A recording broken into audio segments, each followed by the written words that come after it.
Ya, assalamualaikum warahmatullahi wabarakatuh. Selamat pagi. Kita lanjutkan materi berikutnya ya, Mas. Lanjutannya tentang medan magnet di dalam material ya, di dalam medium itu ya. Nah, udah terlihat ininya ya, e-booknya ya. Sudah, Pak. Oke. Sebelumnya, tentang ya. Jadi pembahasan kalau di Griffith itu dimulai tentang medan H. Ya. Jadi medan H ini disebut dengan nama medan auxiliary. Auxiliary itu maksudnya apa? Auxiliary itu apa ya? Terjemahannya itu apa ya? Kalau diterjemahkan ke bahasa Indonesia itu apa ya? Auxiliary itu. Barangkali ada yang tahu arti dari auxiliary ya. Ya kayak medan tambahan gitu ya. Medan bantu lah gitu ya kira-kira ya. Kira-kira gitu ya. Jadi medan tambahan atau medan bantu. Jadi maksud saya itu gini, kalau di medan listrik kan ada dua macam ya. Kemarin itu ya, di pembahasan tentang listrik ya, kelistrikan itu kan ada dua macam ya. Apa aja tuh kemarin di kelistrikan? Medan apa yang ada di dalam kelistrikan itu? Yang kemarin kita bahas itu loh.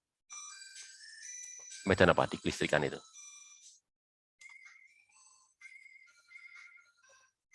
Loh kok kalian sudah lupa?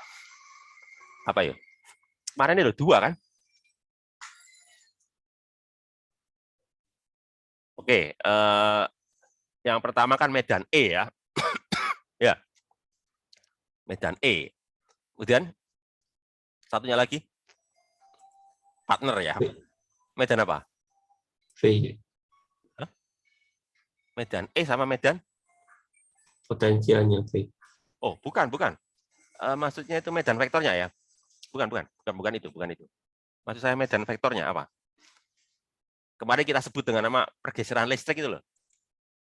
D. D gitu ya. Jadi di apa itu di kelistrikan ada medan listrik E ya.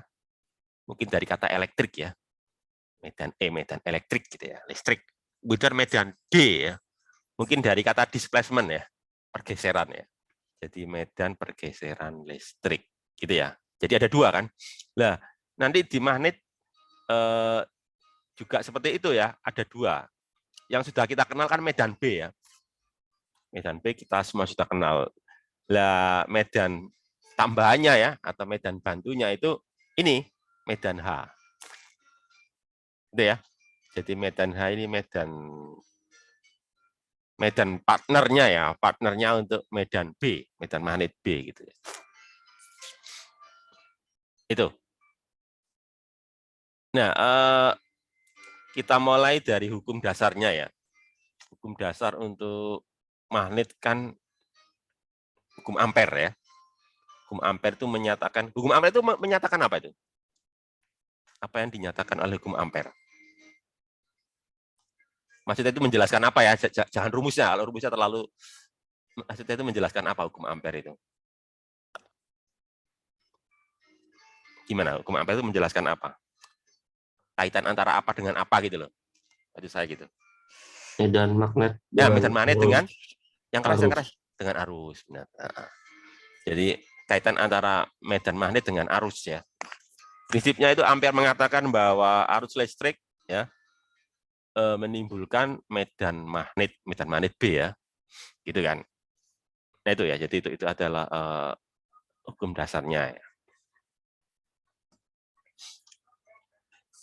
Pertanyaan saya gini ya, apakah selalu medan magnet dihasilkan oleh arus listrik? Pertanyaan saya gitu. Apakah selalu medan magnet dihasilkan oleh medan listrik ya? Kayaknya enggak, Pak. Katanya enggak ya, buktinya apa kalau enggak? Ya kayak di material itu yang Nah, ya apa benar di material? Gimana di material? Benar. Nah. Hasan ini Hasan Meki ya gimana? Gimana Hasan Meki? Tentunya apa benar di material? ya mungkin kalau misalkan yang biasa kita kenal itu ya kayak ya dipol magnet utara selatan ataupun Nah, kayak bumi juga. Ah, benar. Jadi kan ada batang magnet kan itu ya. Benar kan? Kan ada batang magnet ya. Atau kompas lah. Batang magnet, kompas. Itu kan tidak terkait dengan arus listrik ya. Ya, kompas, batang magnet. Iya Dan Pak, iya. kan ada karena masa di kompas ada, ya maksudnya kompas yang konvensional ya, bukan kompas yang modern ya. Kompas yang konvensional ya. Atau mainan itu loh, mainan yang ditaruh di kulkas itu kan, ditempelin di kulkas itu kan ada magnetnya ya. Atau bahan-bahan magnet lah gitu. Itu kan tidak terkait dengan arus listrik ya. Nah itu ya. Tapi apakah benar seperti itu ya? Itu yang mau kita bahas di sini ya. Jadi apakah benar seperti itu bahwa di dalam batang magnet, di dalam apa itu mainan-mainan itu ya, yang ada magnetnya itu yang bisa nempel ke besi itu ya. Apakah benar disuruh tidak ada arus listrik? Itu yang akan kita bahas di sini. Jadi pembahasan ya tentang apa ini? Magnetisasi bahan ya. Magnetisasi material. Jadi ini terkait dengan B ya. B itu kemarin apa artinya terikat ya, bound-nya. Jadi nanti seperti di listrik itu kan namanya B-nya kan ada dua juga ya, B-nya ya. Rho B sama sigma B kan itu ya. Rho B sama sigma B. Rho B itu adalah rapat muatan yang di dalam ya, di dalam material. Kalau sigma B adalah rapat muatan yang ada di permukaan. Maksudnya itu rapat muatan terikat ya. Bukan yang bebas ya. Nah, begitu pula nanti di kemagnetan ya. Nanti ada JB, ada KB ya. JB itu adalah rapat arus ya. Rapat arus yang di dalam material ya. Di dalam material. JB ya. Kalau yang di permukaan namanya KB ya. Sebentar, saya sambil ingatkan ke kalian ya. J itu satuannya apa tuh? Satuan dari J itu apa? Satuan dari J itu apa? Satuan dari K itu apa? Saya sambil ingatkan kalian itu. Satuan J itu apa? Ini loh, kan ada J, ada K ya. Meskipun ada B-nya ya. JB. Nanti soalnya apa? Kok JB? Soalnya nanti ada JF ya. JB itu rapat arus terikat. Nanti ada lagi rapat arus bebas. Ya. Apa? Satuan dari J itu apa? Satuan dari K itu apa? Sambil mengingatkan kalian. Kalau D ampere per meter persegi, Pak. Ya, ampere meter persegi. Kalau K? K itu ampere per meter. Ya, benar ampere per meter kan itu ya. Nah, itu ya. B, berarti terikat ya. Nah, ini. Nanti ada lagi yang bebas, free ya. Biasanya kalau bebas dihasilkan oleh kabel ya. Kalau kabel itu menghasilkan arus bebas ya. Maksudnya itu dihasilkan oleh sumber listrik ya. Nah, kemudian J ini ya. J ini merupakan jumlah ya. Jadi ini saya cerita di dalam material ya.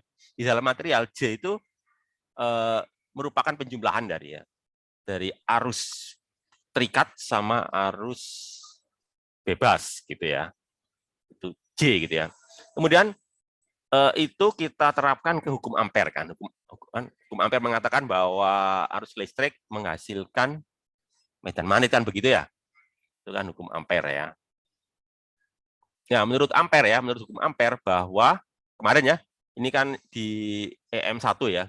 EM1 mengatakan ya hukum ampere bahwa kel dari B kan itu ya. Kel dari medan magnet itu sama dengan apa? Mu 0J kan gitu ya. Itu hukum ampere ya. Jadi kel dari B sama dengan mu 0J. Di sini ditulis seper ya, boleh aja lah kan cuma diputar-putar aja ya. Seper mu 0 dari kel B ya. Itu sama dengan J. Lah J-nya kita uraikan karena kita sekarang bahas di dalam material ya. Jadi di dalam material kan nggak hanya ada muatan nggak hanya ada arus bebas tapi juga ada arus terikat. Maka J-nya kalau di dalam material selain JF ada juga JB. Ya, JB. Lalu JB itu sama dengan kel M. Kemarin sudah saya jelaskan ya, kalau JB itu sama dengan kel M ya. Udah belum ya kemarin ya? M kan kalian udah tahu ya M ya. M udah tahu kemarin, M itu apa? Ini loh, vektor M ini loh. Apa vektor M itu? Sebelum masuk lebih jauh kalian harus tahu dulu. M itu apa itu? Vektor apa M ini? Ini loh. M ini loh, vektor apa ini M ini? Sambil ingat-ingat yang kemarin ya. Magnetisasi ya, Pak. M. Apa? Vektor M itu vektor apa? Magnetisasi. Magnetisasi ya. Sama kayak di material, kalau di material. Di bandi elektrik ya. Vektor, kalau di bandi elektrik namanya vektor P kan. Vektor polarisasi. Ya, ya gimana ngitungnya? Ya berdasarkan dipol-dipol magnetnya ya. Jadi banyaknya dipol magnet per meter kubik itu magnetisasi ya. Ya banyaknya dipol-dipol magnet, maksudnya dipol-dipol molekulnya ya. Itu ya. Jadi kalau di dalam itu JB itu sama dengan ini ya. Kel dari M ya. Kel dari vektor magnetisasinya. Kalau di permukaan itu di-crosskan dengan ini vektornya, vektor permukaan ya. Vektor normal maksudnya ya. Maaf, bukan vektor normal. Vektor satuan ya. Soalnya topi ya, vektor satuan arah tegak lurus dari permukaannya atau arah normalnya gitu ya. Itu ya. Jadi di sini tadi dikatakan bahwa JB sama dengan apa ini kel M ya, ini kan. Ya, ini kan. Jadi digan ini. Jadi JB ini diganti dengan kel M gitu ya. Lalu dipindah ini. Ini dipindah ya. Jadi kel M dipindah ke sini. Jadi nanti jadinya ini ya. Dipindah ke sini nanti apa ini? Sepermu 0 kel B dikurangi ini kan, kel M ya. Atau ditulis gini nih. Ini kelnya dikeluarin ya, kelnya ya. Kelnya jadi kel dalam kurung sepermu 0 B dikurangi M nanti sama dengan JF. Ya. Gitu ya. Nah, kemudian definisi ini ya, definisi. Definisi bahwa sepermu 0 B dikurangi M itu nanti disebut dengan nama H. H itu yang tadi vektor apa nih? Medan vektor bantu ya. Medan vektor teman ya, partner untuk ini. Untuk medan magnet ya itu ya. Jadi kesimpulannya bahwa medan H ya, atau biasanya nyebutnya itu H itu dengan kalau di beberapa buku ya itu menyebutnya dengan medan intensitas magnet ya. Jadi gini, kalau B itu medan magnet ya, B itu medan magnet, kalau H itu medan intensitas magnet, gitu ya.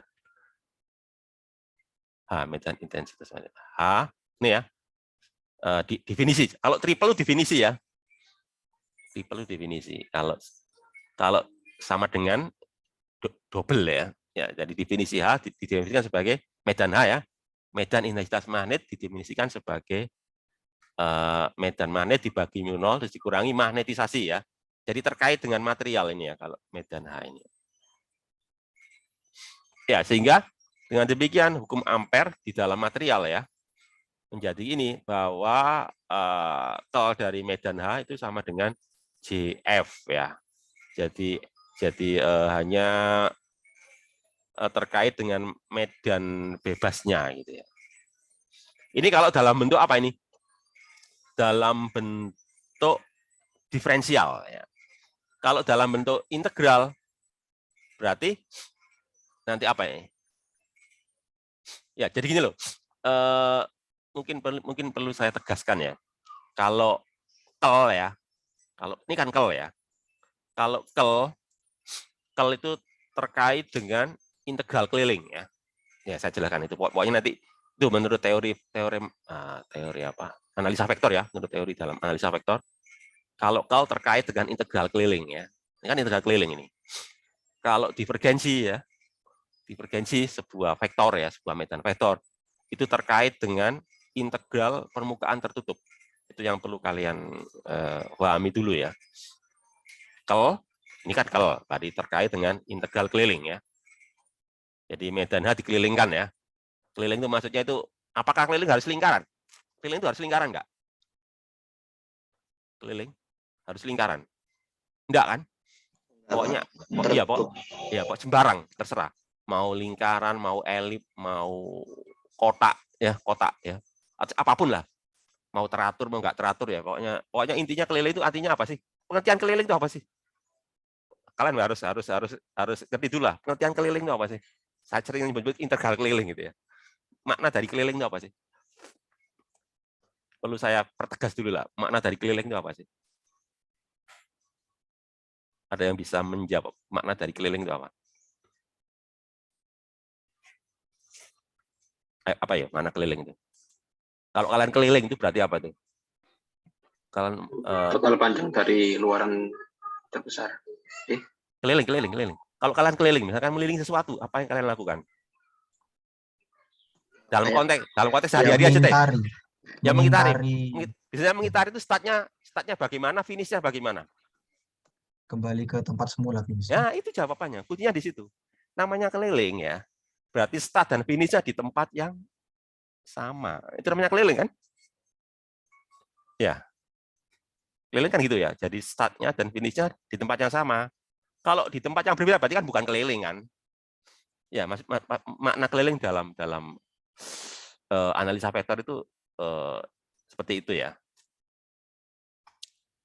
Mungkin pertanyaannya, lah kalau bolak-balik kan juga sama ya, start dan finish di tempat yang sama. Apakah masuk kategori keliling bolak-balik itu? Kan nggak keliling dia ya, cuma bolak-balik ya. Gimana itu? Kalau bolak-balik, jadi lewat lintasan yang sama tapi arah yang berlawanan. Apakah masuk kategori keliling itu?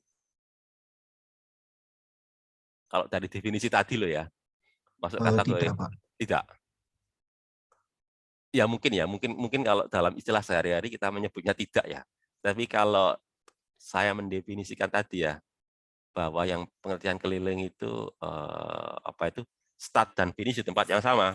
Berarti kan masuk juga itu ya. Ya. Meskipun menggunakan lintasan yang sama ya, cuma berlawanan arah kan itu ya. Jadi tetap aja masuk kita kategorikan keliling juga ya.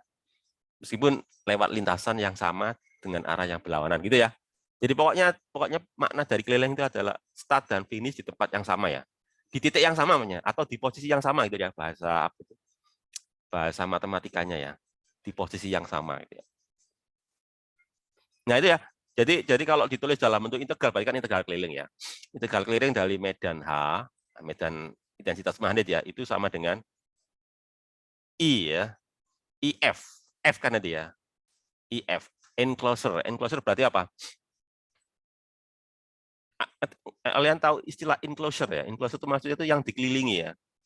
Jadi arus-arus yang ada di dalamnya ya. Ya, jadi total ya. Maksudnya ini total arus yang ada di dalamnya. Itu ya. Jadi kalau misalkan kelilingnya berupa lingkaran ya. Ya, berarti yang di dalamnya berarti ya itu luas lingkaran kan gitu ya. Kalau kelilingnya berupa kotak ya, berarti kan luas kotak gitu loh ya. Jadi total dari luas kotak kan. Jadi sebetulnya ini berasal dari apa sih? Ini kan berasal dari J dikalikan luasnya ya. Luas penampangnya itu loh. Jadi I di sini sama dengan J dikalikan luas penampangnya gitu ya. Nah, itu. Nah, ini sebagai contoh ya. Sebagai contoh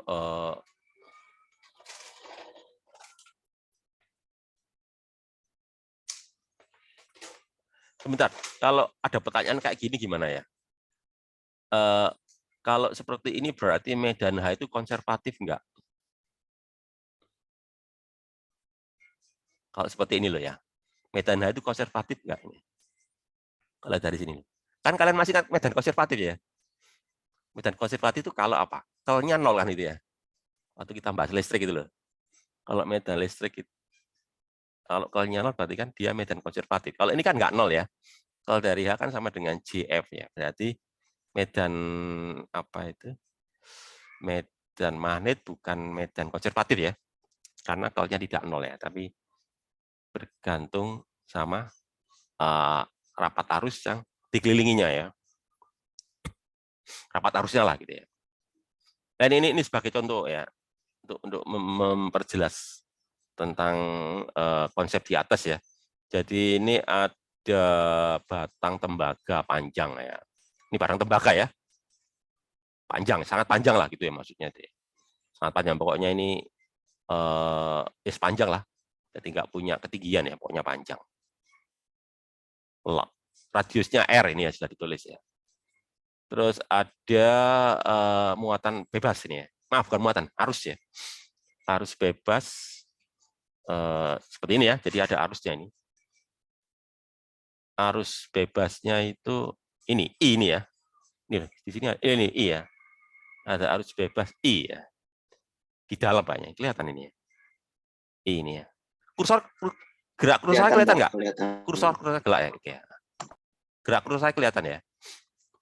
Oke, itu. Nah, pertanyaannya apa nih pertanyaannya? Kalian diminta untuk menentukan medan H tadi ya, medan H, medan intensitas magnet di dalam silinder tembaga dan di luar ya. Di dalam berarti apa? Berarti kan jaraknya dari sumbu ya. Jadi kita gunakan koordinat silinder ya. Jadi diukur dari sumbu. Dari jarak dari sumbu lebih kecil dari R besar gitu ya. Berarti R kecil lebih kecil dari R besar. Itu berarti di dalam batang silinder ya. Kalau di luar berarti apa? Berarti lebih besar ya dari R besar itu R kecilnya itu ya. Oke. Nah ini ya tentunya untuk menjawab ini kita gunakan tadi hukum ampere ya. Ini ya hukum ampernya kan ini. Ini kan tadi hukum ampernya itu apa? Integral keliling ya. Ini loh tadi ya.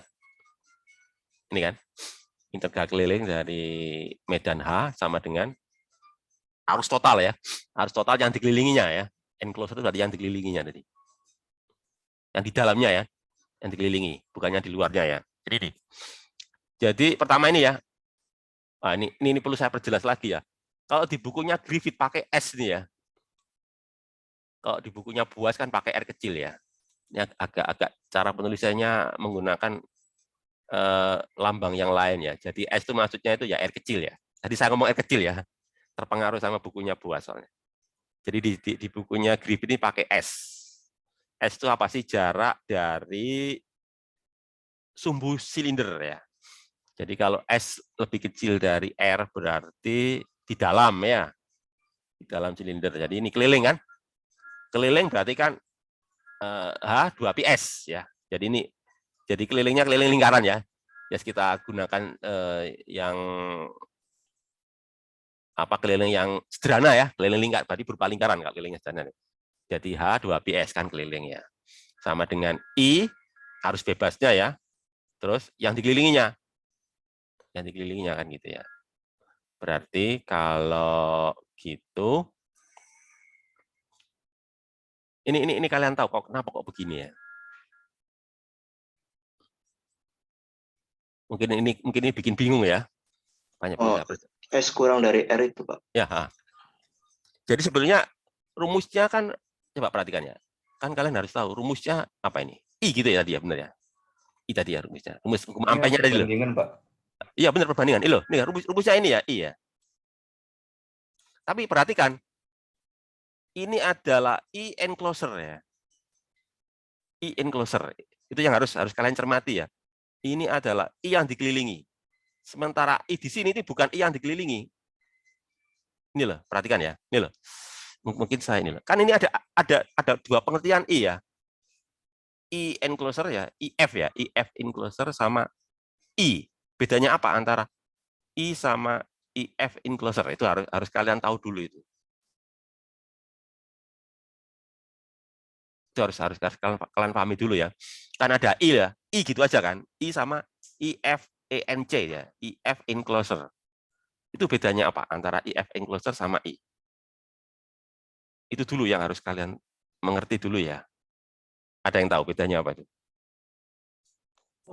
Ini Pak, kalau setahu saya itu yang enclosure itu maksudnya yang dilingkupin gitu. Yang dilingkupi, benar.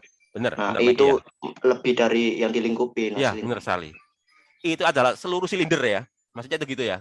Kan I-nya berada di dalam silinder ya. Wis gampangnya gini lah. Gampangnya kalau luas penampang silindernya misalkan 1 cm persegi ya. Jadi ini adalah arus yang melalui penampang 1 cm persegi. Tapi kan I enclosure-nya kan lebih kecil dari itu kan ya. Iya, lebih dari itu kan. Karena berada di dalam gitu loh. Berada di dalam gitu ya. Jadi kalau saya ilustrasikan itu gini loh sebenarnya. Saya ganti media dulu ya. Ganti media dulu ya. Terlihat whiteboard ya? Kok ya, terlihat whiteboard ya. Jadi misalkan Pak. ini, oke ya, misalkan inilah saya gambarkan ini lingkaran ini. Lah ini ya, ini I. Jadi itu yang menembus ini ya, arus yang menembus seluruh ini kan, seluruh apa ini? Seluruh penampang silindernya itu. Lah kan berada di dalam, kan ini sumbunya ya, sumbu silindernya di sini kan ya. Di dalam misalkan saya ambil S-nya di sini ya, S-nya di sini ya. Saya ngambil S di sini kan. Nah ini. Berarti yang dimaksud I enclosed itu yang di sini aja, yang di sini aja ini, yang di sini aja. Ya. Yang di sini aja. Yang saya tebelin ini lah. Itu adalah I enclosure ya. Yang berada di dalam keliling tadi saya bergerak tadi ya. Enclosure-nya itu ini. Berarti kalau sini kan artinya kesimpulannya berarti apa? Berarti kan IF enclosure ya. Harus bebas kan tadi saya ngomong harus bebas ya. IF enclosure ya, enclosure. Pasti apa? Pasti lebih kecil kan itu ya dari I kan itu ya. Pasti gitu kan ya. Nah, itu ya. Ini saya perlu perjelas supaya kalian nggak bingung gitu ya. Oke, itu ya. Kita kembali ke ini ya. Kembali ke tadi. Nah, itu ya. Jadi itu ya. Lah, berapa itu? Ya terkait dengan perbandingan luasnya kan ya. Terkait perbandingan luasnya kan. Jadi PS kuadrat berarti kan luas dari yang dikelilingi tadi ya. Yang kita kelilingi tadi dan PR kuadrat kan luas keseluruhan. Luas keseluruhan dari penampang silindernya ya gitu nanti. Ya, jadi nanti ini ya. Nah, ini. Sehingga nanti dari situ apa yang bisa kita coret? S-nya ya ini kan ada S ya. Apalagi yang bisa kita coret? P-nya ya. P ini sama P ini coret ya. Sehingga nanti kalau gitu berarti H sama dengan apa? Ya tinggal ini aja. Ini saya bagi dengan ini kan 2PS ya. Nanti jadi ini. Nah, cuma biasanya yang mungkin kemarin kan kalian yang membuat kalian bingung kan kalau di Griffith itu kan ya seperti ini yang membuat kemarin kita bingung ya. Yaitu tadinya skalar tiba-tiba menjadi vektor kan itu ya dulu. Ini kan skalar semua ya dulu. Ini kan skalar ya. Tiba-tiba menjadi vektor ini ya. Ya, Griffith itu modelnya gitu ya. Skalar langsung tiba-tiba menjadi vektor ya. Jadi langsung loncat gitu loh ya. Ya, jadi yang perlu kalian ketahui itu tentang arah ya. Mungkin kalau nilai jelas ya. Kan tinggal gini aja kan. Ini dibagi 2 pi kan jadi nanti ini kan. I ya. Apa ini? 2 PR kuadrat kali S ya. Jadi tinggal IS kan ya. Atau gini ya, IS 2 PR kuadrat. Terus yang perlu diperhatikan terkait dengan arah ya. Bagaimana arah H? Arah H itu ini V-topi. Ya, V-topi. V-topi itu maksudnya apa nih V-topi? Kalau dalam koordinat silinder V-topi itu apa? Itu kan koordinat silinder kayak Koordinat silinder bentuknya. benar. Benar ini harus pakai koordinat silinder. Pokoknya ini loh, pokoknya koordinat yang harus kita gunakan itu harus mengikuti bendanya ya, mengikuti objeknya. Kalau kita bahas objek atau benda berupa silinder, ya gunakan koordinat silinder. Pokoknya prinsipnya itu ya. Ya benar silinder. Siapa Meki ya? Gimana? Kalau V itu arahnya gimana nih, Meki? Vektor V ya, vektor Melingkar, Pak. Setahu melingkar saya ya. yang- Ya, melingkar, melilingi ya. Melilingi apa? Sumbu silinder gitu ya. Jadi V itu arahnya melilingi sumbu silinder ya. Melilinginya bagaimana? Ya melilinginya berlawanan putaran jarum jam ya. Kalau dilihat dari atas dulu ya. Dilihat dari atas ya atau gini loh. Jadi bentar ya. Ada Mas. Bentar. Oke, sebentar ya. Jadi koordinat silinder adalah ini ya. Jadi kalau dilihat dari atas ya, dilihat dari atas berarti kan ini dilihat dari atas ya. Ini sumbu X, dilihat dari atas ya. Ini sumbu Y, ya. Jadi arah dari V itu gini. Ya arahnya gini ya. Arahnya itu gini. Nah arahnya itu gini ya. Ini adalah arah V itu ya.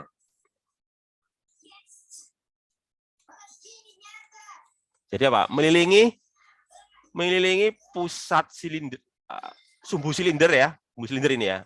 dalam arah apa? Kalau dalam arah berlawanan jam kan itu ya. Jadi maksudnya itu kalau di sumbu X arahnya ke atas gitu ya, sumbu X positif ya. Di sumbu X positif arahnya ke atas, di sumbu X negatif arahnya ke bawah ya, di sumbu Y positif arahnya ke kiri gitu kan, di sumbu Y negatif arahnya ke kanan kan itu ya. Jadi pokoknya muter gitu lah. Itu vektor V ya. Kalau vektor R, ada lagi vektor R topi ya. Arahnya gimana kalau vektor topi? Arahnya kan tegak lurus sumbu ya, keluar gitu ya. Nah ini kalau apa ini? Nah ini. Kalau arah sana ini arah dari vektor R topi ya. Nah ini. Pokoknya arahnya itu menjauh ya, atau kalau ke sana berarti kan menjauh ke sana ya. Ini adalah arah R topi ya. Kalau di sini ya arahnya ke sini. Pokoknya keluar dari apa itu sumbu silinder ya. Tegak lurus sumbu silinder. Ada satu lagi. Selain R topi, V topi ada lagi apa ya? Di koordinat silinder. Z, Pak. Z ya, Z topi benar sekali. Z topi. Arahnya gimana kalau Z topi? Gimana? Arah Z topi. Konfigurasinya gini berarti ke arah kita, keluar lagi. Benar. Ke arah kita ya, benar. Jadi menuju kita ya, benar. Pokoknya arahnya ke sumbu Z positif ya. Gitu kan? Arah sumbu Z positif gitu ya, benar ini sama dengan arah apa ini? Saya agak susah nulis ya, soalnya pakai mouse ini ya. Bukan pakai apa itu? Pakai pulpen elektronik ya. Arah sumbu Z gitu ya. Positif ya. Arah sumbu Z positif ya. Gitu ya. Oke, itu kode silinder ya. Ini cuma sekedar mengingatkan aja sih.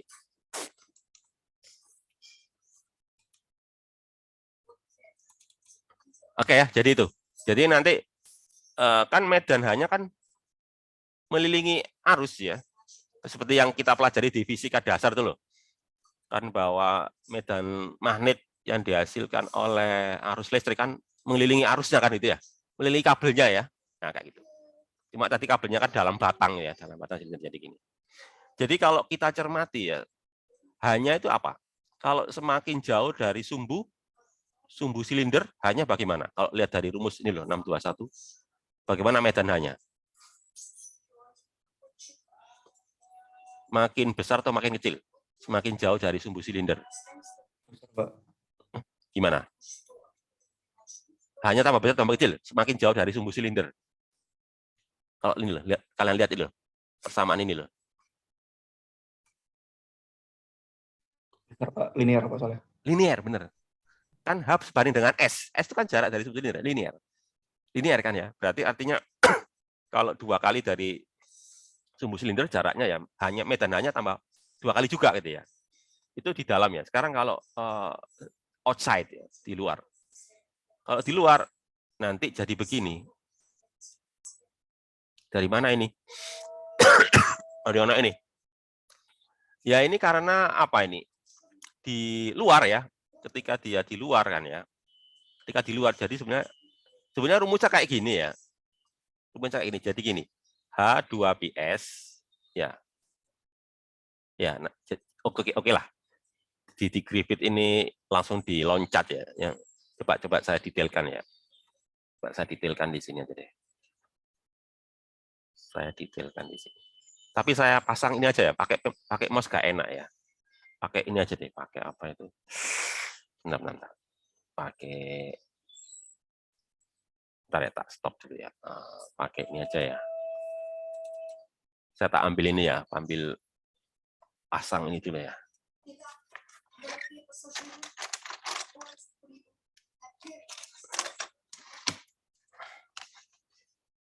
Bentar ya.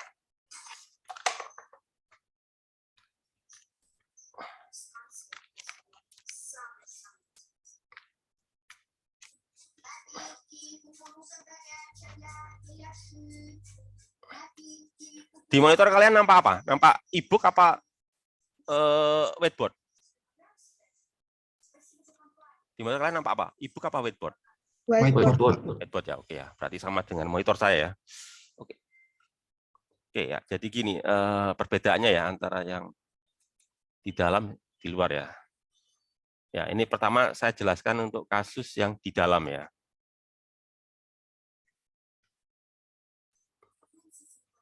Di dalam silinder ya. Yang tadi itu ya. Bentar ya, saya lihat dari atas saja ya biar gampang ya. Jadi berupa lingkaran nanti ya. Nah, gini kan. Nah, ini kita ngelilingnya kan di sini nanti ini. Nah, ini ya, berarti kan ini ya. Ya, ini ya. Dan ini itu ya.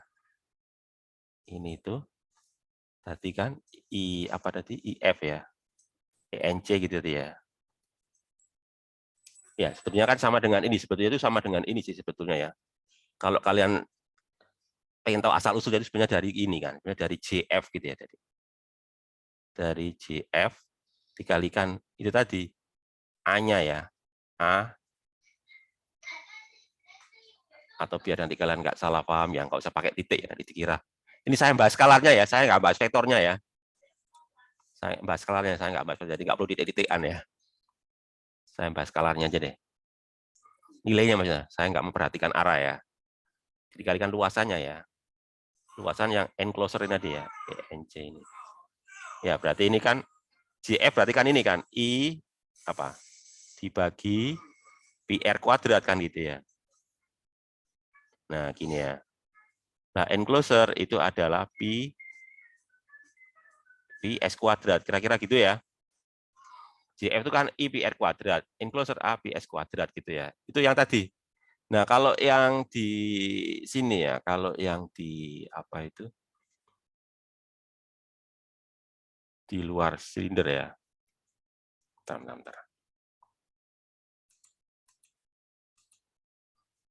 Kalau yang di luar silinder. Di luar silinder ya.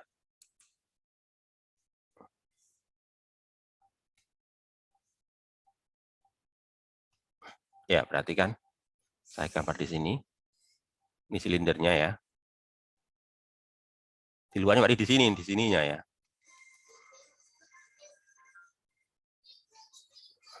Berarti I-nya kan hanya ada di silinder kan? Hanya ada di sini saja kan ya. I-nya kan ada di sini aja berarti kan. Nah, ini aja kan.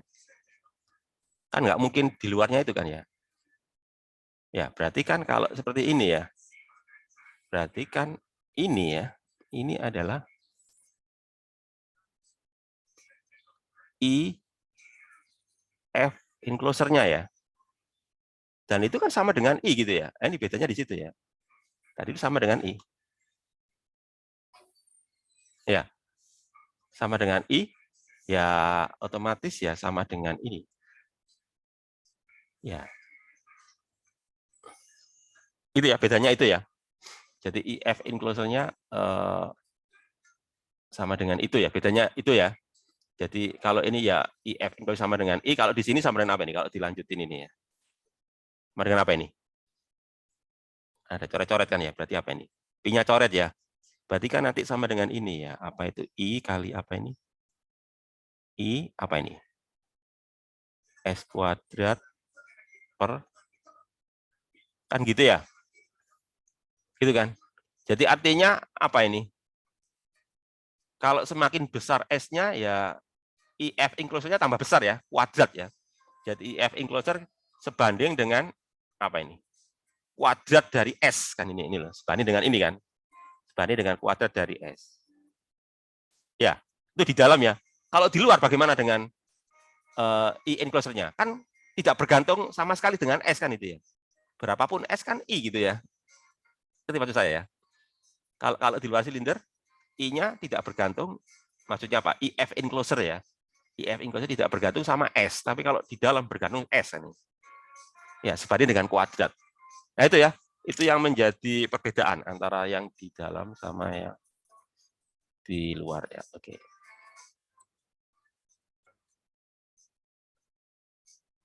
Lihat e-book lagi ya. Sudah masuk e-book lagi ya. Oke, jadi seperti itu ya. Sehingga nanti akibatnya apa?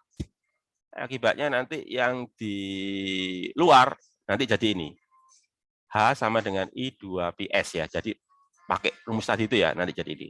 Jadi kalian lihat di sini, bagaimana kalau S-nya semakin besar dengan medan H-nya. Kalau lihat H jadi. Hanya makin kecil, Pak. Makin kecil. Kan gitu ya. Kenapa? Kan makin jauh ya. Karena makin jauh dari sumber sumber arusnya, maka medannya makin kecil, medan H-nya ya. Kan beda dengan yang di dalam. Kalau di dalam kan makin jauh makin besar ya. Kenapa? Karena sumbernya makin banyak kan itu ya. Sumber arusnya makin banyak ya. Semakin besar enclosure-nya ya, yang ngelilingi kan makin banyak jumlah arusnya kan. Karena berada di dalam sumber. Tapi kalau sudah di luar sumber, ya makin besar enclosure-nya ya, makin kecil soalnya semakin jauh dari sumber. Itu yang membedakan ya antara di dalam sama di luar gitu ya. Oke ya itu ya. Jadi itu. Jadi udah kejawab ya. Ini adalah medan H di dalam ya, maaf. Ini adalah medan H di dalam silinder, ini adalah medan H di luar silinder gitu ya. Kemudian berikutnya kalau dinyatakan dalam medan B, ini kan medan H ya. Kalau dinyatakan dalam medan, sebentar. Saya perjelas dulu ya. Kaitan antara medan B sama medan H itu bagaimana? Mungkin ada yang tahu ya. Hubungan antara medan B sama medan H itu bagaimana? Medan B sama dengan apa?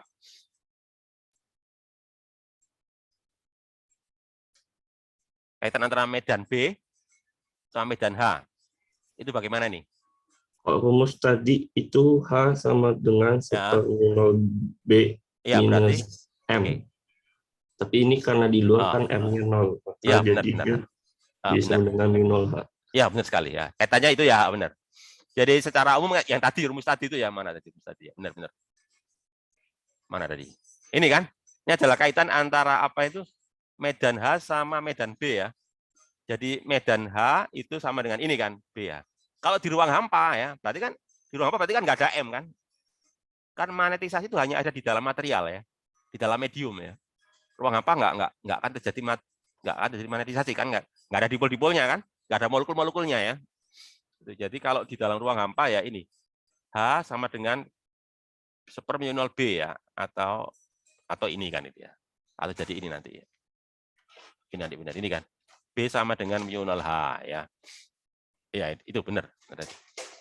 Oke, jadi nanti ini kalau dinyatakan dalam medan B ya. Kalau dalam ruang hampa ya tinggal kita kalikan dengan mu0. Nah, ini kan. Jadi ini saya kalikan dengan mu0. Nah, nanti jadi ini. mu0I per 2PS. Sebetulnya ada rumus yang sederhana lagi ya. Yaitu berlaku secara umum ya. Tidak hanya di ruang hampa. Kalau ini kan hanya berlaku di ruang hampa ya. Kalau di dalam material kan harus melibatkan M tadi kan, magnetisasi. Sebetulnya ada rumus gampangnya itu apa? Mu0-nya kalian ganti dengan mu. Ya, mu0 kalian ganti dengan mu. Kalau mu0 itu kan permeabilitas ruang hampa ya. Kalau mu permeabilitas medium ya.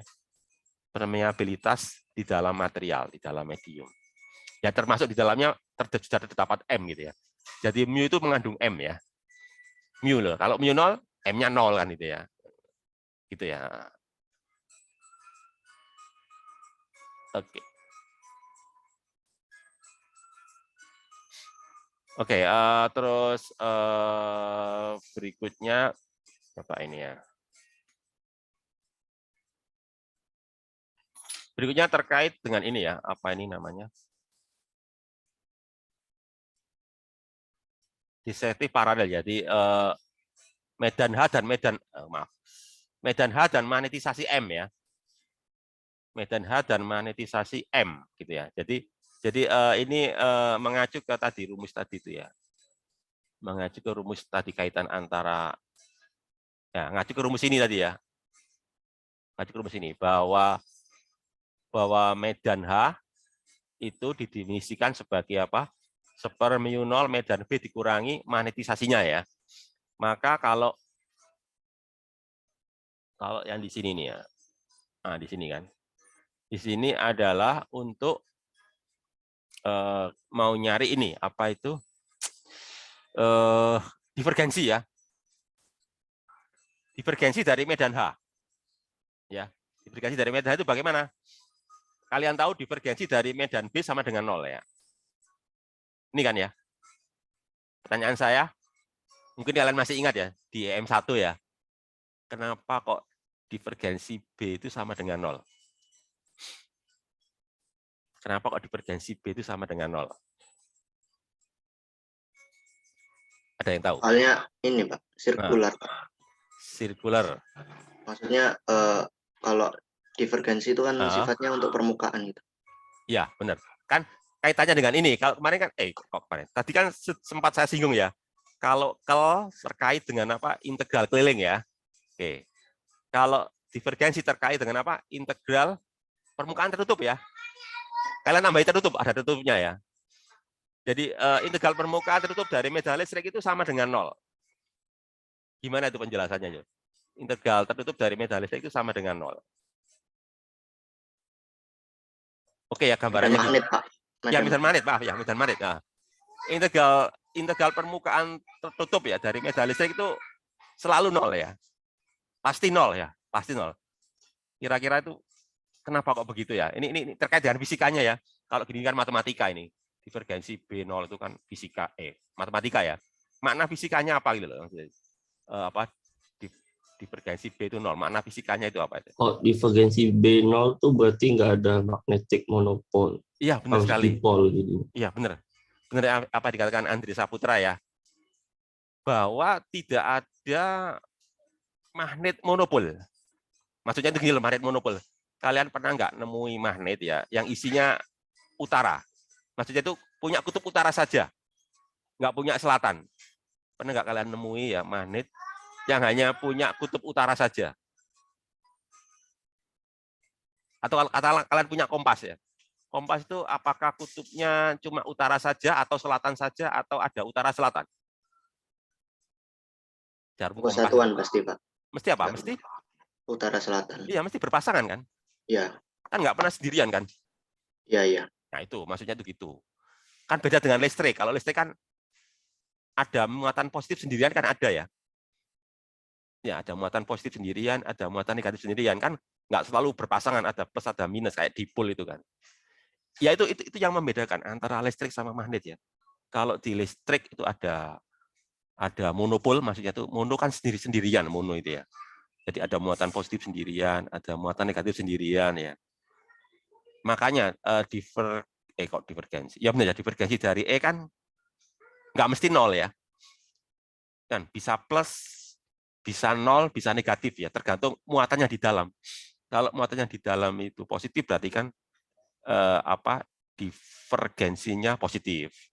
Kalau muatannya di dalam negatif, divergensinya negatif. Kalau di dalam itu nggak ada muatan atau ada muatan tapi imbang antara plus sama minusnya kayak dipol ya. Dipol itu karena plus dan minusnya itu kan sama ya, sama besar ya. Maka jadi 0 kan itu ya. Itu yang tidak ada di dalam kemagnetan. Dalam kemagnetan selalu kutub utara selalu berpasangan dengan kutub selatan ya. Makanya apa itu divergensi dari B itu 0 ya. Coba kalau ada monopol, misalkan ada utara saja, kan nanti bisa plus ya. Kalau selatan saja nanti ada minus, tapi kan nggak begitu ya. Itu makna fisikanya ya. Itu makna fisikanya seperti yang tadi dijawab sama Andre Saputra tadi ya. Itu. Sehingga kalau itu saya masukkan ke rumus tadi ya. Tadi rumusnya mana tadi? Itu tadi ya. Ini tadi. Nah, ini kan. Ya. Berarti kalau Pak, divergensi dari H. Nah, sementara divergensi B kan 0 ya tadi ya. Monopol tadi ya, tidak ada monopol dalam kemagnetannya. Maka nanti jadinya apa? Divergensi H sama dengan apa? Sama dengan ini kan, negatif ini kan ya. Negatif divergensi M. Nanti gitu. Mana tadi? Negatif. Nah, nanti jadi ini ya. Ya, jadi divergensi dari H nanti sama dengan apa? Minus divergensi dari magnetisasinya ya. Jadi nggak 0 ya. Yang 0 itu apa? Yang 0 itu divergensi dari B-nya ya.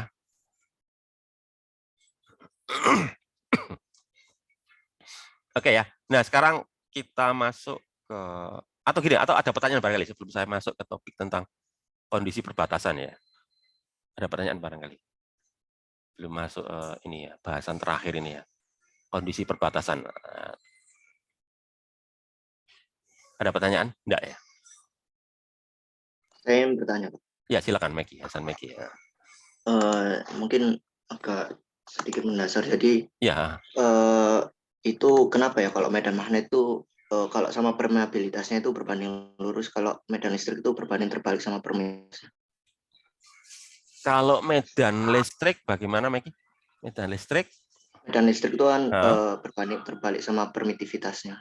Tapi kok Permitivitasnya. medan magnet itu berbanding lurus sama permeabilitas. Medan magnet ya. Iya. Oke. Berarti istilahnya konsep medan itu sama medan magnet ya, Meki ya? Pertanyaanmu gitu ya? Kira-kira gitu ya? Oke. Ya. Oke, coba saya jelaskan lewat slide, lewat apa? Whiteboard ya sebenarnya. Oke, pertanyaan yang bagus, Meki. Nah, ini ya, misalkan gini ya. Oke ya, di sini ya. Sudah terlihat whiteboard-nya ya. Jadi saya mulai dari listrik dulu ya, kelistrikan ya, tentang kelistrikan ya.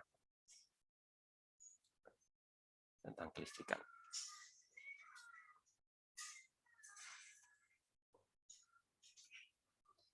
Kelistrikan ya. Itu kan ada medan E ya. Sama ada medan D kan itu ya. Medan E, medan. Ada lagi polarisasi ya di dalam material ya. Ini kan. Gitu kan, di dalam material kan. Nah, kalian tahu bahwa secara umum ya, bahwa D itu sama dengan ini nanti ya, epsilon 0 E gini ya. Gini kan?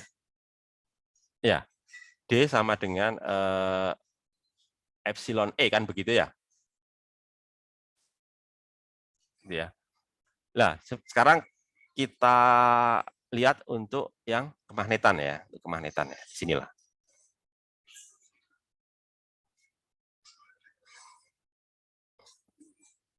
Kemagnetan kan ada tadi itu apa? Medan B ya, pertama ya. Medan B, lalu ada medan H ya. Lalu ada magnetisasi gitu ya. Magnetisasi atau M ya. Nah, hubungannya kan tadi itu gini ya, bahwa B itu sama dengan apa ini tadi ya. B sama dengan mu H gitu ya. Ini. Ya, B sama dengan mu H. Jadi maksudnya itu gini. Kalau kita buat kesetaraan ya, istilahnya analogi lah. Saya sebut di sini analogi ya. Analogi listrik dan magnet ya. Kemiripan lah atau analogi ya. Atau analogi sifat ya, analogi sifat lah. Analogi sifat listrik dan magnet. Listrik dan magnet gitu ya.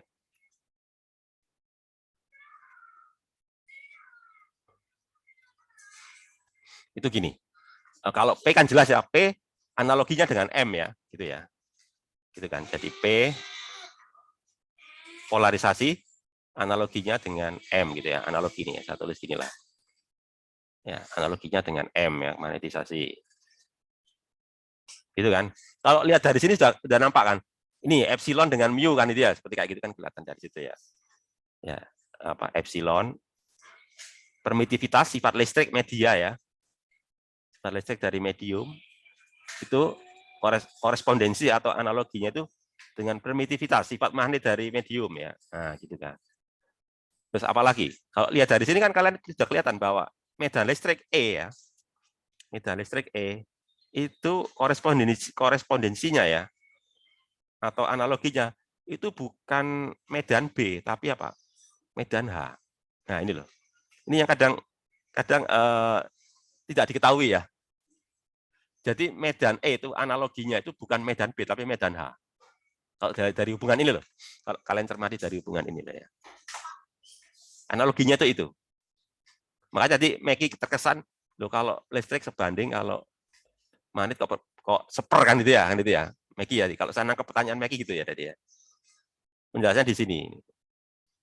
Jadi analogi medan listrik itu di magnet itu medan H bukan medan B. Sementara medan pergeseran listriknya ya. Medan pergeseran listriknya itu analoginya dengan medan B. Nah, gitu ya. Ya itu ya. Sehingga Sehingga nanti sebetulnya itu ya, sebetulnya sih ya mirip. Cuma tadi karena kita selalu ya masalah yang populer lah istilahnya ya. Kalau di kelistrikan kan yang populer kan medan E ya. Ya medan E yang populer kan, bukan medan D kan. Tapi kalau di kemagnetan yang populer justru medan B, bukan medan H. Itu loh. Sehingga kesan yang tadi terlihat oleh kita kan seperti yang ditanyakan Meki tadi ya. Gitu ya jawabannya ya. Ada pertanyaan lanjutan barangkali, Meki? Halo? Atau ada dari yang lain? Iya Pak, kayaknya iya. Jelas ya, Meki Udah ya? cukup. Oke. Iya. Yang lain barangkali. Nggak ada ya? Oke, kalau nggak ada, saya lanjutkan ya. Oke, kalau nggak ada, saya lanjutkan dengan ini ya.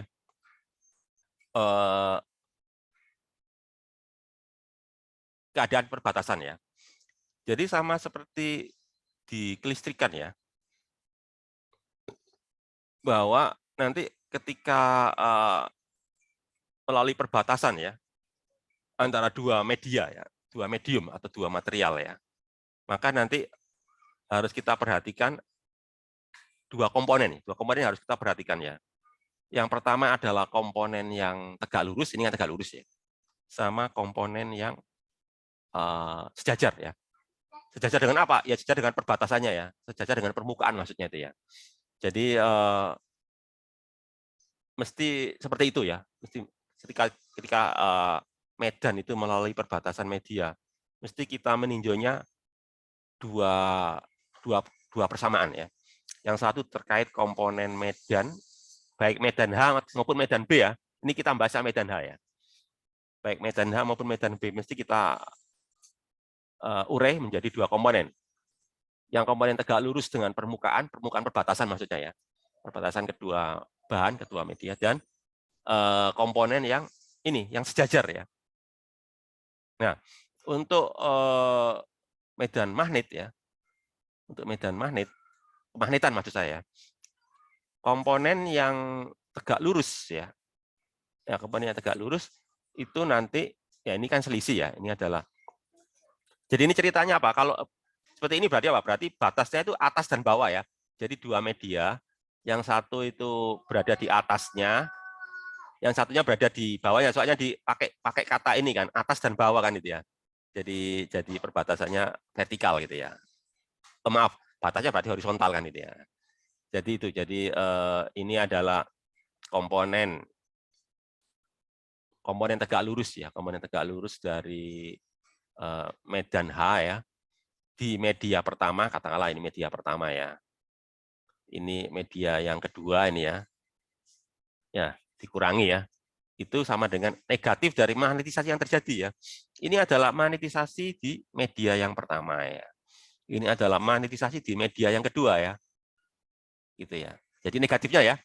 Kenapa kok begitu ya tadi kaitannya dengan ini tadi negatif tadi. Ini loh. Kenapa kok negatif ini ya? Negatif ini tadi kan. Itu. Jadi magnetisasinya itu tadi ya. Magnetisasinya itu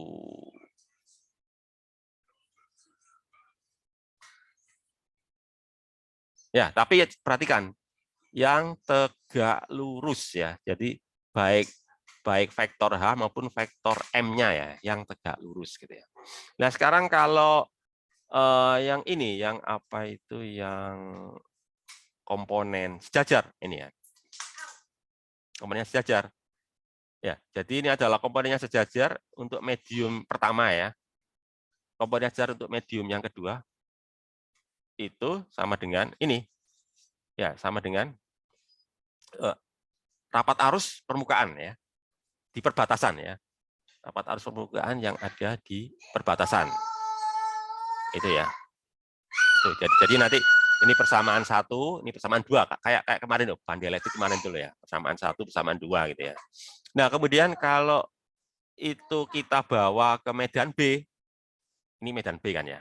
Kalau dalam medan B, ya nanti ininya, ini loh kan, medan B di medium pertama, nanti jadi ini kan. Nah ini kan, nanti sama dengan 0. Kenapa kok 0? Ya karena medan B kan. Ya, medan B kan mencakup di dalamnya M kan itu ya. Ini loh. Maksudnya gitu loh, medan B kan di dalamnya sudah ada M ini loh. Dari hubungannya tadi tuh. Kenapa kok 0 ya? Karena penjelasannya di sini. Kenapa kok 0? Penjelasannya itu di ini ya. Ya. Jadi sebenarnya penulisannya benar tuh gini loh ya. Ini kan jadi sebenarnya itu gini, B ya. Jadi gini lah, sebentar ya. Nah, ini kan dulu ya. Ini kan gini, H sama dengan seperti 0B ya. Bentar ya.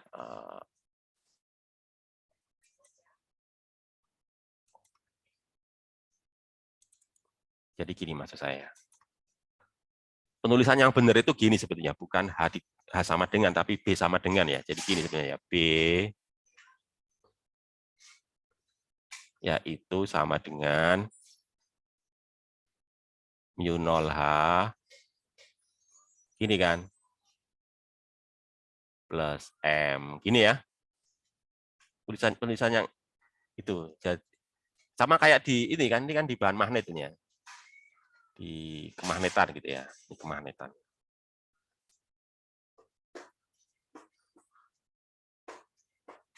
Gitu kan? Kalau di kelistrikan, ya kelistrikan kan pakai D. Kelistrikan kan gini ya, bahwa D sama dengan apa? Epsilon ya, gini kan. Epsilon 0E plus polarisasi, ini kan. Ini kan di kelistrikan ya.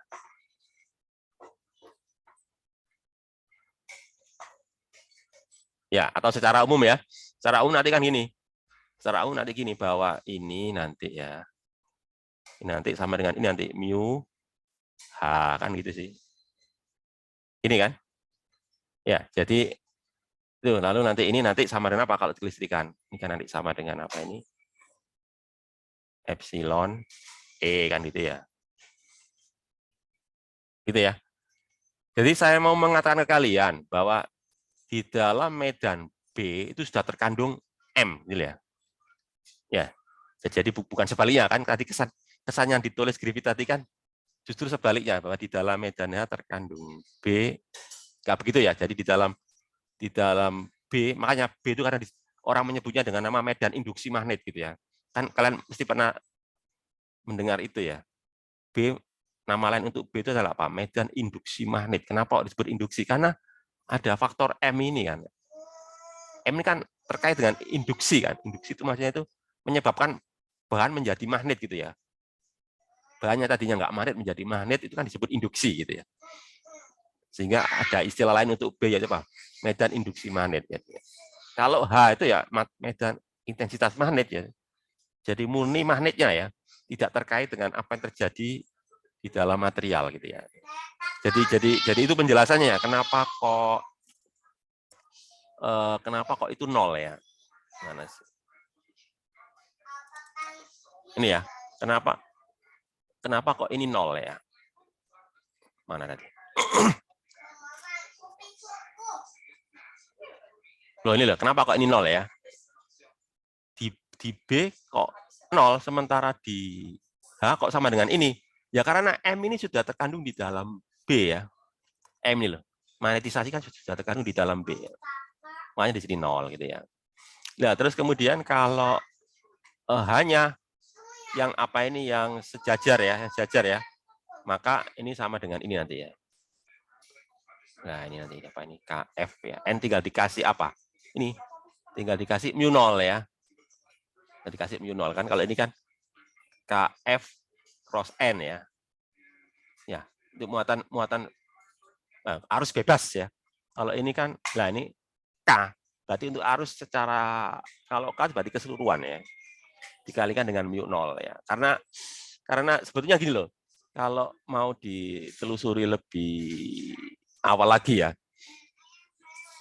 Kan ada nanti kalau kita membahas persoalan syarat batas ya, itu kan melibatkan dua persamaan ya.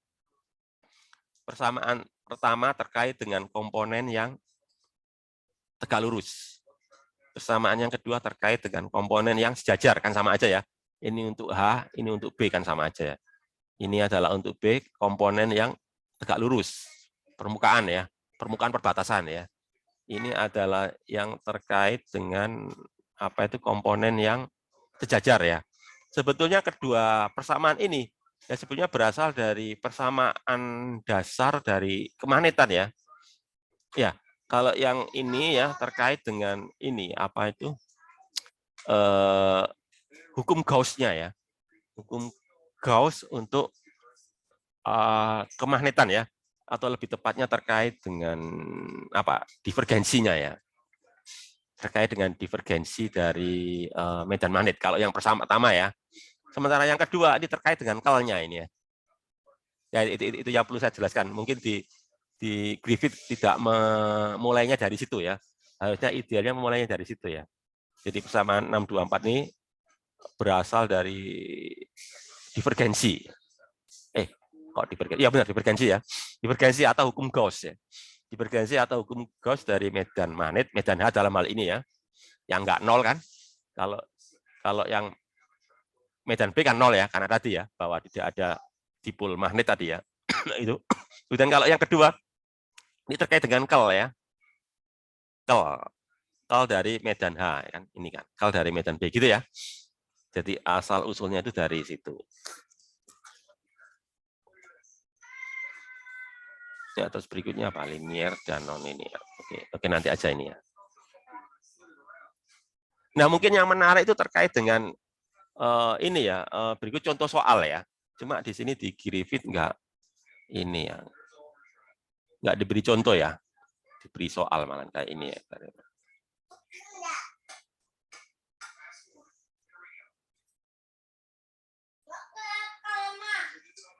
Ya, dia ngambil contoh di ini. Berapa ini? Problem 6.9 ya. Problem 6.9 ya. Oke, kita lihat dulu ya problem 69 ya. Harusnya ada contohnya ya, supaya lebih jelas gitu ya. 6.9. Problem 6.9 ya.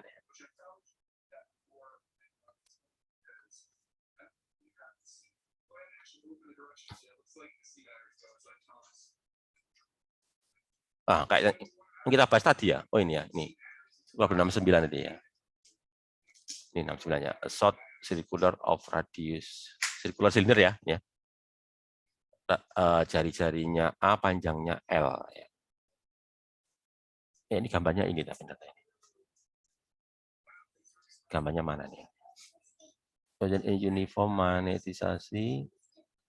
Jadi ini ada silinder ya. Dengan jari-jari A, panjangnya L ya. Berada dalam atau mengalami nih ya, mengalami magnetisasi homogen ya, yang sejajar dengan sumbu silindernya, sumbu jet berarti ya, katakanlah gitu ya. Pertanyaannya kalian diminta menentukan apa ini arus terikat ya, arus terikatnya ya, dan diminta sketnya untuk medan magnet dalam silinder ya. Yang pertama untuk L untuk panjang yang lebih besar dari jari-jari. Yang kedua untuk panjang yang kecil dari jari-jari. Dan yang ketiga kalau L-nya mendekati ya. Jadi ada tiga kasus ya. Yang pertama adalah untuk panjang yang lebih besar ya.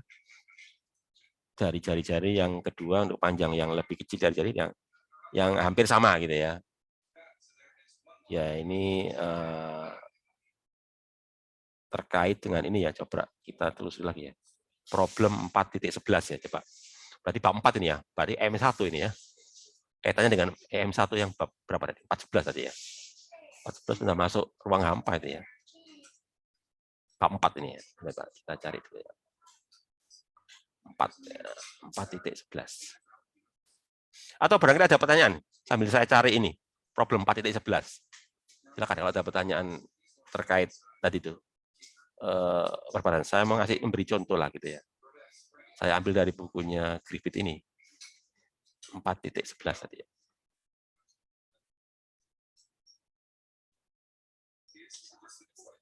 Jadi coba kita tinjau sedikit EM1 yang dulu ya sebelum masuk ke ini. Soalnya saya lihat soal-soalnya ngajunya ke EM1 semua ya. 4.11 tadi ya. problem 4.11.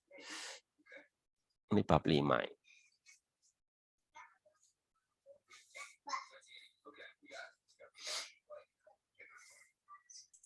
Halaman 190-an, Pak. Halaman berapa? 190-an. 190 ya.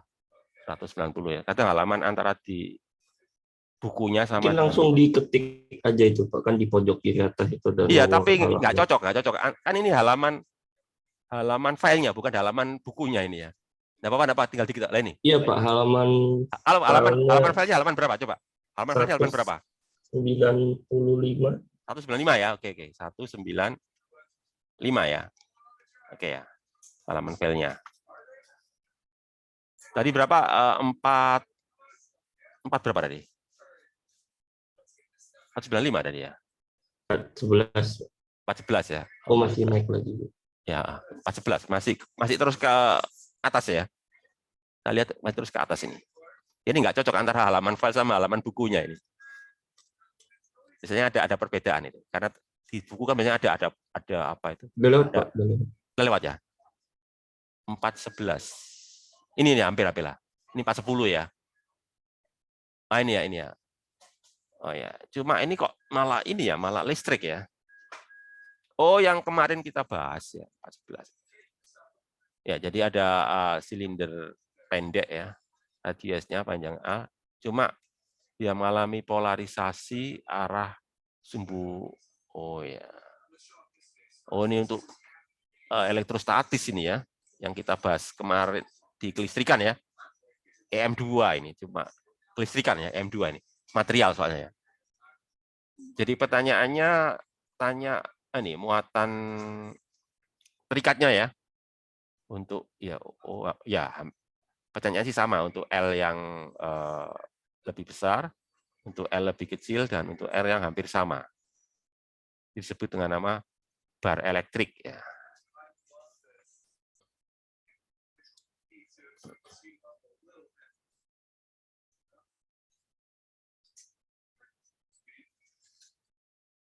Nah, biasanya itu gini ya, sebagai ilustrasi aja ya. Biasanya kalau di dalam teori kelistrikan magnet yang dasar ya, biasanya kita selalu beranggapan apa ya?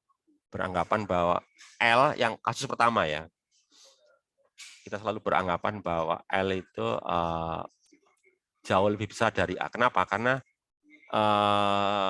itu lebih sederhana pembahasannya ya daripada untuk yang kasus-kasus yang seperti ya kasus terakhir itu ya.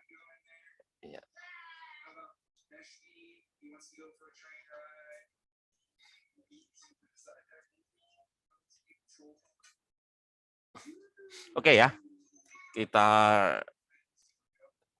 coba ini dulu ya. Bentar. Ternyata di sini juga problem ya. Oke, saya coba ini pakai ini aja ya, pakai whiteboard ya.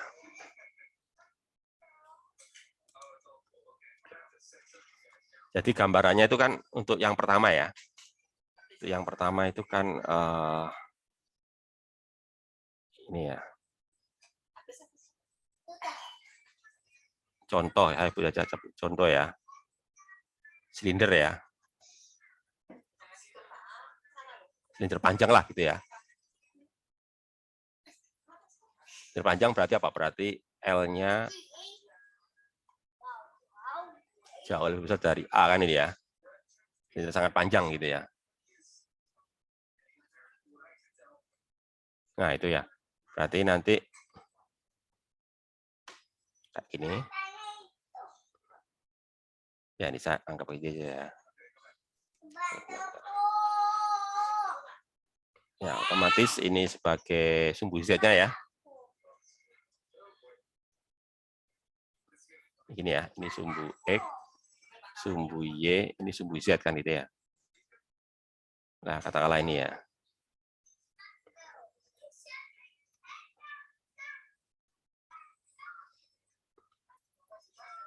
Nah, gitu ya. Ini ke arah sumbu Z-nya ini, ke sana nih ya.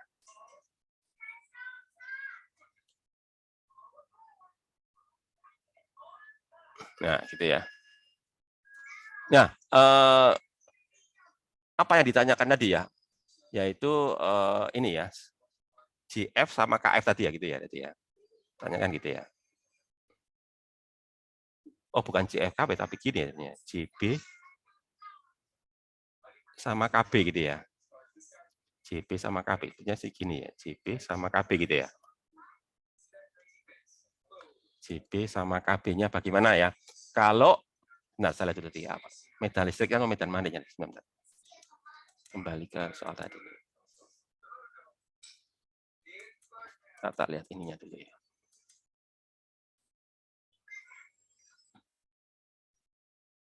Oh ya, mengalami polarisasi yang atau magnetisasi ya kalau di dalam yang sejajar dengan sumbu. Oh ya ya, oke. Jajar berarti ya.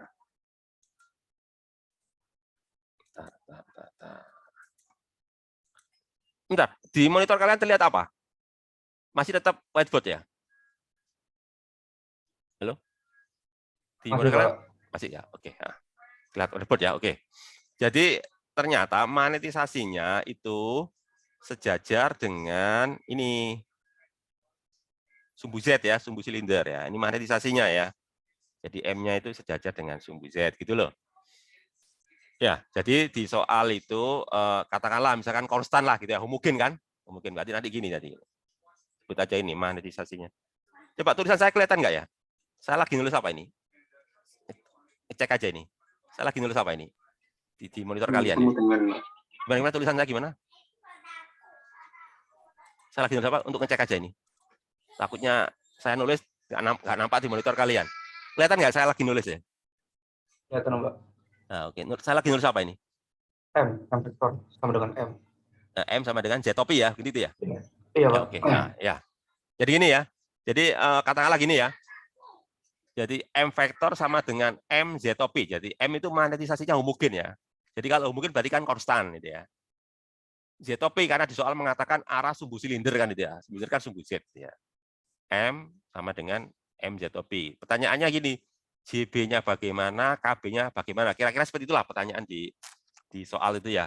Kan kalian udah tahu ya, rumus JB sama dengan apa itu? Coba tadi, JB sama dengan apa rumusnya itu? Kan apa?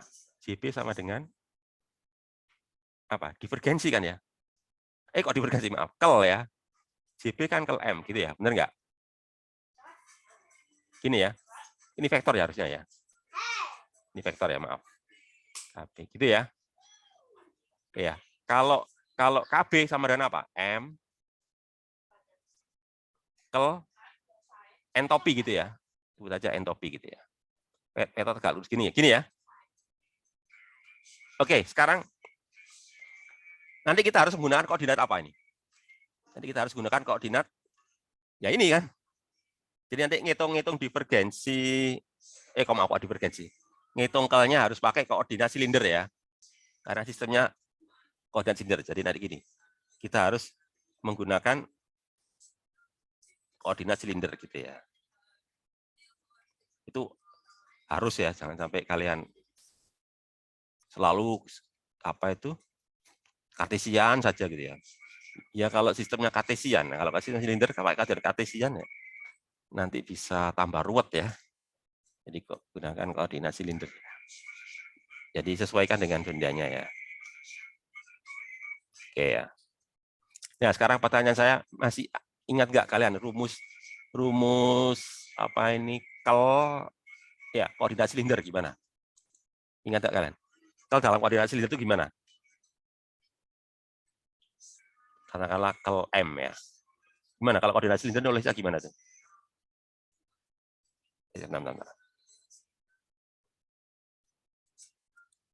Jadi gitu ya. Jadi apa ini? JB sama dengan kel M tadi ya. Vektor JB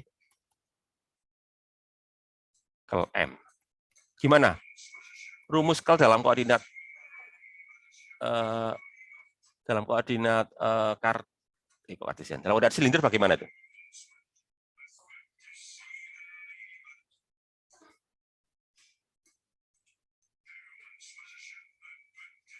Atau gini ya, kalau dinyatakan dalam, biasanya kan kalau kita ngitung kel kan pakai ini kan ya,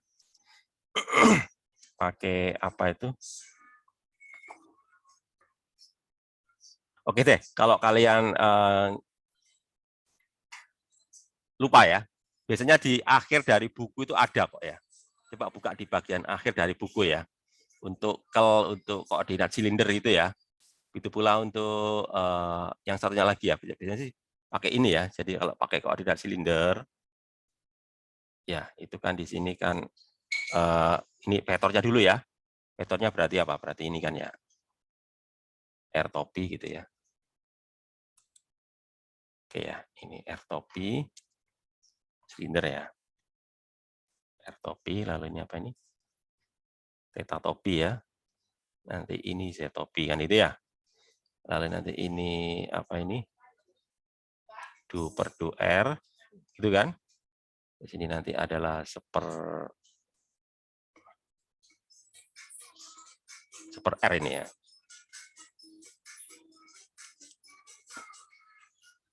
Du, atau coba-coba sih. Takutnya nanti salah ya. Bentar, ini bisa lihat aja deh di ini ya. Biasanya di akhir dari buku itu ada kok. Bentar, saya buka ininya dulu ya. Tak lihat di bagian akhirnya ada ya. Itu ada. Nah, ini loh. Kelihatan nggak di apa itu? Di monitor kalian nampak apa ini? Halo? Ebook ya, Pak. Ebook gimana? Tertulis apa itu di monitor kalian? Ini yang appendix itu, Pak. Iya, benar. Kalau silinder itu ini ya. Nah, ini loh. Ini loh, ini kan kel ya, ini loh. Kel untuk koordinat silinder ini ya. Ini ya, kel untuk koordinat silinder itu ini ya. Inilah. Cuma yang harus kalian perhatikan itu S itu identik dengan R gitu ya. Jadi nanti ini kalau kel berarti ini ya. Jadi kan saya nyari ini kan nanti. Nah, ini kan. Itu nggak bisa diblok ya. Pokoknya inilah. Ini aja ya. Kel. Nah, sekarang tadi vektornya kan vektor M ya. Jadi ini nanti. Jadi apa? Kel M ini ya. Kel M. Ya berarti nanti apa ini? Sebentar, saya tanya dulu. Tadi M-nya itu komponennya apa aja tadi? Ada berapa komponen pada vektor M tadi? Tadi loh. Komponen vektor M-nya itu ada 1, 2, atau 3 tadi?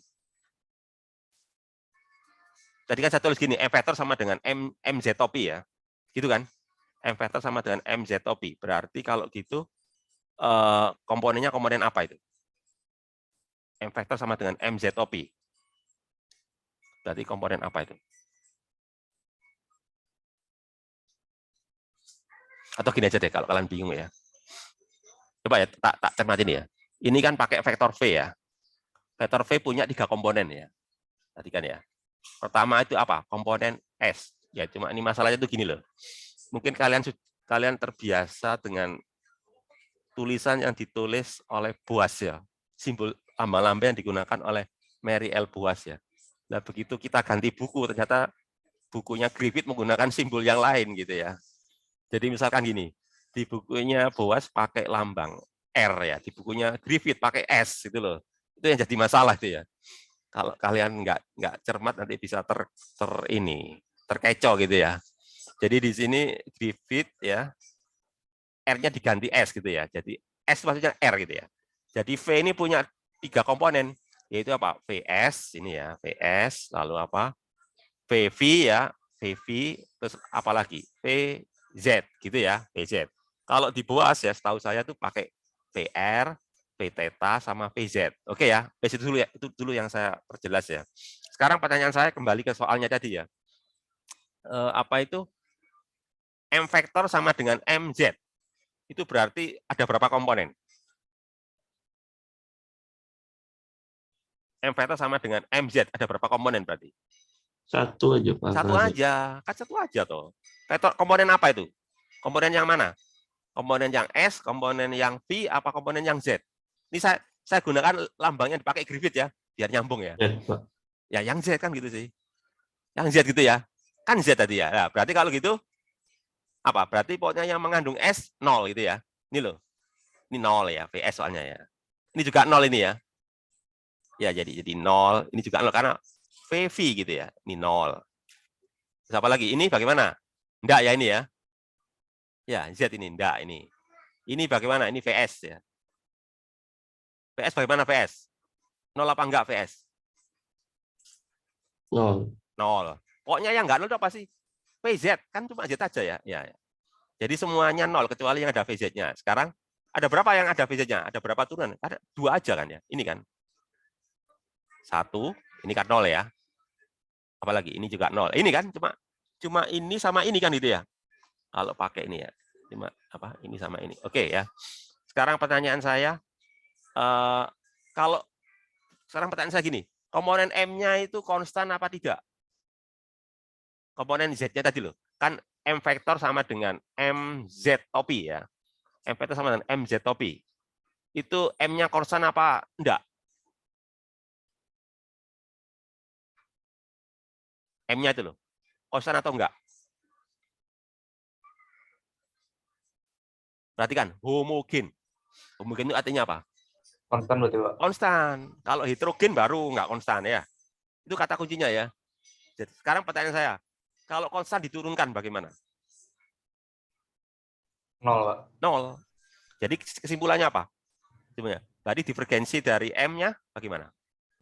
0. Maaf, divergensi. Maaf ya. Bukan divergensi apa? Kel, maaf ya. Sorry. Kel dari M-nya berarti apa jawabannya? Kel dari M? 0, Pak. 0. Ya, itu jawabannya ya. Oke ya. Jadi jawabannya jelas ya bahwa kel dari M itu 0. Berarti kalau gitu apa? JB-nya berarti apa kalau itu? JB kan sama dengan kel M. Berarti JB-nya bagaimana?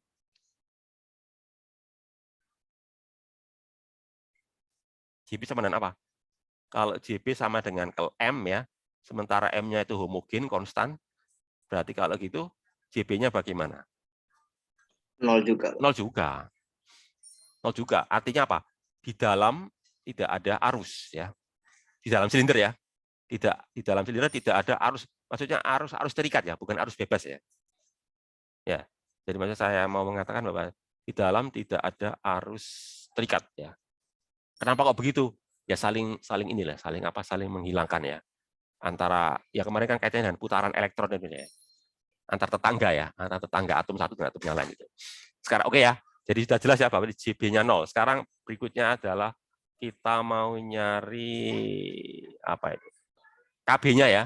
KB itu apa? M kel ini ya. M kel N-nya ya. M kel N. Oke. Saya kembali ke whiteboard-nya ya. Saya kembali ke whiteboard. Oke ya. Jadi tadi udah ya. Tadi ini ini aja deh. Saya hapus aja deh ya. Nah, saya hapus aja. Langsung nanti pakai, lihat di belakangnya buku tadi udah jelas ya pakai cara ini ternyata tambah. Biasanya gitu. Saya sebenarnya.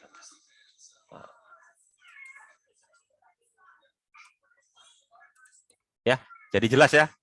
Jadi ini sama dengan apa? 0 ya. Ya, alasannya apa tadi? Homogen ya. Karena homogen ya. Dia mengatakan apa? Ininya ini homogen ya. Alasannya gitu ya, sehingga 0 gitu ya, homogen. Terus kemudian kalau KM, KB maksud saya. Aduh, error ya. Bentar, error.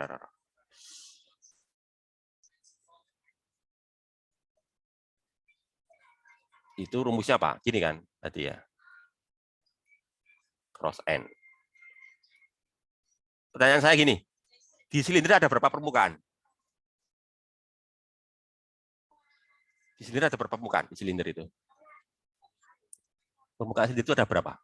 1? 3. Hah? Berapa? Alas, tutup, sama selimutnya, Pak? Iya, kan ada 3 toh.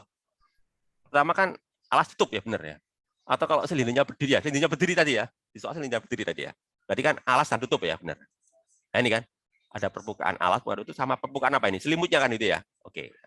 Ya, jadi nanti ada 3 pokoknya ya. Jadi ada 3 permukaan. Oke, sebentar.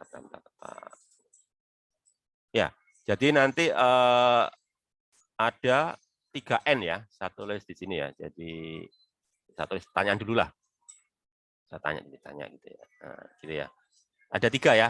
Jadi yang pertama itu alas. Kalau alas berarti kemana ini? Arah vektornya kemana? Alas tuh. Lurus. Bidang Ya, ke mana? Ke atas atau ke bawah? ke bawah. Ke bawah berarti apa? Minus ya.